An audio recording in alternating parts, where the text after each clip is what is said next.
আসসালামু আলাইকুম। আমি আবারও চলে আসলাম আপনাদের জন্য সহজ ও মজাদার একটা রেসিপি নিয়ে। মুরগির ঘিলা কলিজা ভুনা তো অনেক খেয়েছেন, একবার এভাবে রসুন দিয়ে মুরগির ঘিলা কলিজা ভুনা করে খেয়ে দেখুন, গরুর কষা মাংসকেও হার মানাবে। তাহলে চলুন আর কথা না বাড়িয়ে চলে যাচ্ছি মূল ভিডিওতে। আর এই ঘিলা কলিজা ভুনার জন্য আমি সবার প্রথমে ফ্যানে করে চুলায় পানি বসিয়ে দিয়েছি। পানিগুলো বলক আসলে এর মধ্যে দিয়ে দিলাম হাফ চা চামচ লবণ। এখন এর মধ্যে অ্যাড করে দিচ্ছি আগে থেকে ধুয়ে রাখা ঘিলা কলিজাগুলো। আমি 1 মিনিটের মতো সিদ্ধ করে নেব। দেখুন বলক চলে আসছে আর কতটা ময়লা বের হয়েছে। এখন এগুলো ভালো করে ঠান্ডা পানি দিয়ে ধুয়ে নেব। চুলায় আবারও একটা ফ্যান বসিয়ে দিয়েছি আর তার মধ্যে দিয়ে দিলাম পরিমাণ মতো তেল। তেলটা হালকা গরম হয়ে গেছে। এখন আমি এর মধ্যে অ্যাড করে দিলাম আস্ত কয়েক পদের গরম মশলা, 4-5টা এলাচ, 4-5টা লবঙ্গ, 2-3 টুকরো দারচিনি আর বড় সাইজের একটা তেজপাতাকে ছিঁড়ে 2-3 ভাগ করে নিয়েছি। মশলাগুলো গরম তেলের সাথে ভালোভাবে ভেজে নিয়েছি। যখন খুব সুন্দর একটা ফ্লেভার ছাড়লো এর মধ্যে দিয়ে দিলাম হাফ কাপ পেঁয়াজ কুচি। পেঁয়াজগুলো খুব ভালোভাবে নেড়ে ছেড়ে লাল করে নিয়েছি। এখন এর মধ্যে অ্যাড করে দিলাম একটা টমেটো কুচি। টমেটোগুলো একটু নেড়ে ছেড়ে ভেজে এখন এর মধ্যে অ্যাড করে দিচ্ছি 3 চা চামচ আদা বাটা আর অ্যাড করে দিচ্ছি 2 চা চামচের মতো রসুন বাটা। আদা রসুনগুলো দিয়ে একটু ভালোভাবে নেড়ে ছেড়ে কিছুক্ষণ তেলে ভেজে নেব, যতক্ষণ না আদা রসুনের কাঁচা গন্ধ ভাবটা ছাড়িয়ে যায়।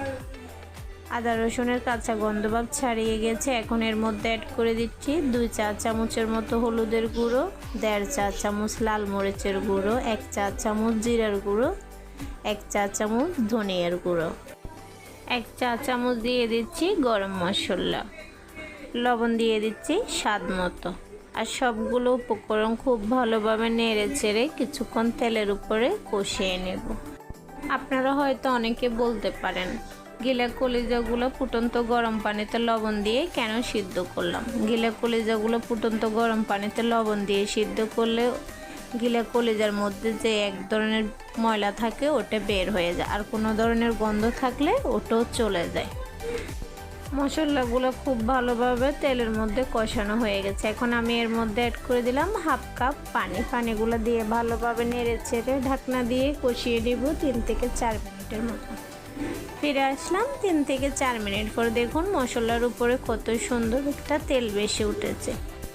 এখন আমি এর মধ্যে অ্যাড করে দিব আগে থেকে সিদ্ধ করে ধুয়ে পরিষ্কার করে রাখা ঘিলা কলিজাগুলো। দেখুন সিদ্ধ করে ধুয়ে রাখার পরে কলিজাটা কীরকম হয়েছে, আর ঘিলাটা দেখুন একেবারে 4 পাতালা একটা ফুলের মতো হয়েছে। দেখতে কত সুন্দর দেখাচ্ছে।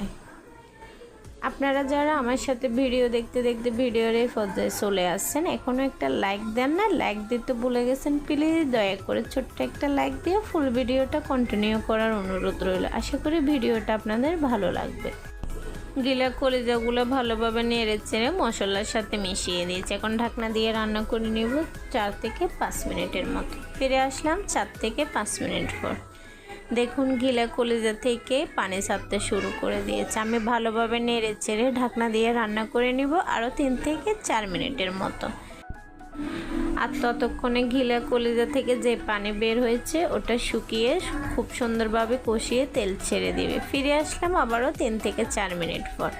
দেখুন গিলা কলিজার পানিগুলো শুকিয়ে খুব সুন্দর একটা তেল বেশি উঠেছে, মানে গিলা কলিজাগুলো মশলার সাথে খুব ভালোভাবে কষানো হয়েছে। এই পর্যায়ে আমি এখানে অ্যাড করে দিলাম 1 কাপের মতো একেবারে ফুটন্ত গরম পানি। এই পর্যায়ে কিন্তু গরম পানিটা দেওয়ার চেষ্টা করবেন। অনেক সময় ঠান্ডা পানি দিলে ঘিলা কলিজা এক ধরনের রাবারি টাইপের হয়ে যেতে চায়, গরম পানিটা দিলে ভালো। গরম পানি দিয়ে নেড়ে ছেড়ে ঢাকনা দিয়ে রান্না করে নিয়েছি প্রায় 6 থেকে 7 মিনিটের মতো। ফিরে আসলাম 6 থেকে 7 মিনিট পর। গিলা কলিজাগুলো সিদ্ধ হয়ে পানিটা অনেক কমে গিয়েছে। এই পর্যায়ে আমি ভালোভাবে নেড়ে ছেড়ে এর মধ্যে অ্যাড করে দিচ্ছি 15 থেকে 16টা রসুনের কোষ। রসুনের কোষগুলো দিয়ে ভালোভাবে নেড়ে ছেড়ে ঢাকনা দিয়ে রান্না করে নিব 3 থেকে 4 মিনিটের মতো। আমার মতো কে কে ঘিলা কলিজা রসুন দিয়ে ভুনা করে খেতে পছন্দ করেন কমেন্ট করে জানাবেন। ভিডিওটা কেমন হলো অবশ্যই কমেন্ট করবেন। ভালো হলেও কমেন্ট করে জানাবেন, খারাপ হলেও কমেন্ট করে জানাবেন, না হয় কমেন্ট করে একটু বকায়ে দিয়ে দেবেন। আপনাদের সাথে কথা বলতে বলতে 2-3 মিনিটের মতো ঢাকনা দিয়ে রান্না করে নিয়েছি। আমি এই পর্যায়ে আরও একটু ভালোভাবে নেড়ে ছেড়ে দিয়েছি। ঢাকনা দিয়ে রান্না করে নিয়েছি আরও 2 মিনিটের মতো। দেখুন রসুনগুলো একেবারে সিদ্ধ হয়ে গেছে। এই পর্যায়ে আমি গ্যাসটা অফ করে দিব। ফিরে আসতেছি ঠান্ডা হওয়ার পর। দেখুন কালারটা কত সুন্দর ও লোভনীয় হয়েছে। আর এটা শুধু দেখতে সুন্দর ও লোভনীয়, খেতে মজা লাগে তাই না, এটা কিন্তু পুষ্টিগুণে ভরপুর। আজকের জন্য এটুকু, দেখা হবে পরবর্তী কোনো নতুন রেসিপি নিয়ে। ততক্ষণ সবাই ভালো থাকবেন। আল্লাহ হাফেজ।